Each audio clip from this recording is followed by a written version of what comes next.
Angin puting beliung yang terjadi pada jam 3 Senin dini hari menyebabkan atap ruangan kelas SMP Negeri 39 Palembang roboh. Dengan kondisi ini, ruang kelas tersebut tidak dapat difungsikan.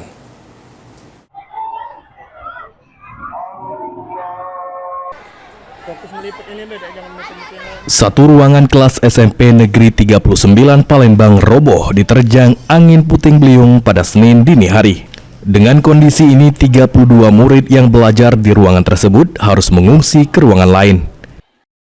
Guru SMP Negeri 39 Palembang, Ahmad Rapim mengatakan, kondisi ruangan kini alami kerusakan dan tidak layak pakai, apalagi kini sedang dalam kondisi hujan. Kejadiannya itu di malam hari, jadi dari sekitar pukul 3 kita dapat laporan dari penjaga malam bahwa ada salah satu atap kelas kita yang tertiup angin puting beliung. Jadi waktu paginya kita cek, ternyata ya lumayan parah. Jadi baik dari teras sampai ke kelas itu terkena dampak semua. Untuk saat ini sampai dengan waktu yang belum ditentukan, ya kemungkinan pembelajarannya di perpustakaan semua.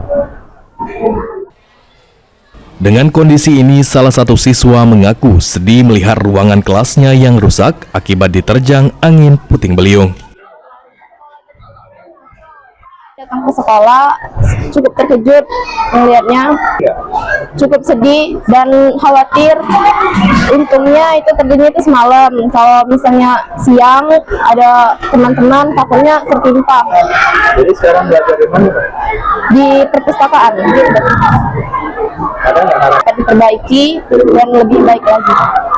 yang bisa kita Beruntung dari kejadian ini tidak ada korban jiwa. Sampai saat ini, ruangan kelas SMP Negeri 39 Palembang yang diterjang angin puting beliung masih belum difungsikan seperti sedia kala.